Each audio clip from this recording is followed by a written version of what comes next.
Shalom, selamat malam. Kembali malam ini kita akan merenungkan firman Tuhan melalui renungan malam seiman tanggal 28 September 2020 yang ditulis oleh Ibu Catherine dan Pendeta Jonathan Tentara dengan judul Syarat Baptisan. Kita tunduk kepala, kita satu dalam doa.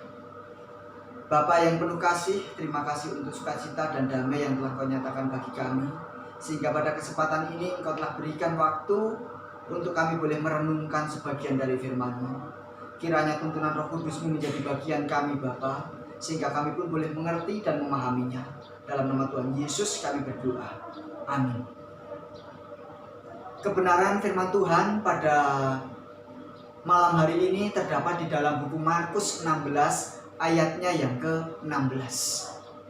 Markus 16 ayat 16 mengatakan, siapa yang percaya dan dibaptis akan diselamatkan, tetapi siapa yang tidak percaya akan dihukum. Ayat ini menunjukkan salah satu syarat untuk dibaptiskan ialah memiliki kepercayaan atau mempunyai iman di dalam Kristus sebagai korban pendamaian. Yesus adalah satu-satunya sarana keselamatan dari dosa kita. Kristus sendiri berkata bahwa seorang harus percaya sebagai syarat untuk dibaptis. Oleh sebab itu, pada zaman rasul-rasul, jemaat hanya membaptiskan orang-orang percaya terhadap Injil. Rasul Paulus berkata, jadi iman timbul dari pendengaran, dan pendengaran oleh firman Kristus. Roma 10 ayat 17. Ini merupakan petunjuk mengenai perlunya persiapan untuk dibaptiskan.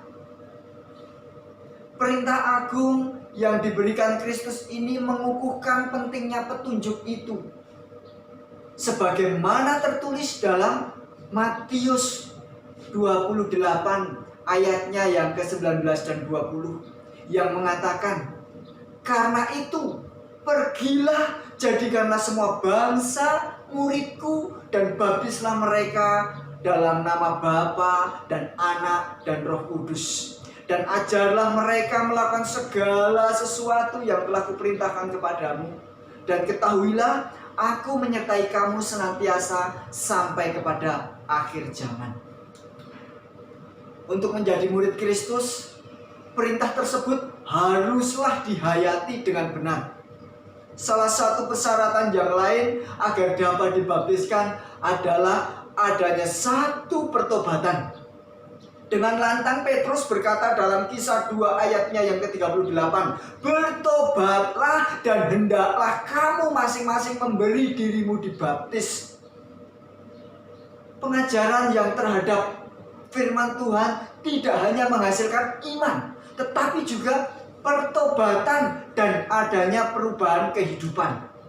Dalam sambutan terhadap panggilan Tuhan, banyak orang akan melihat bagaimana keadaan mereka yang tadinya tidak berdaya atau hilang, kemudian mengakui dosa mereka yang banyak dan menyerahkan diri mereka kepada Tuhan, serta bertobat dari dosa-dosa mereka dan menerima pendamaian Kristus, sehingga mengabdikan diri mereka ke dalam suatu kehidupan baru di dalam Dia.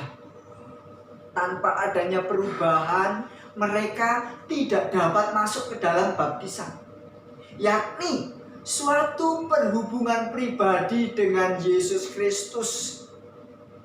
Hanya melalui pertobatan mereka dapat mengalami kematian terhadap dosa, yakni suatu syarat mutlak untuk memperoleh baptisan. Salah satu syarat yang lain ialah adanya buah-buah pertobatan.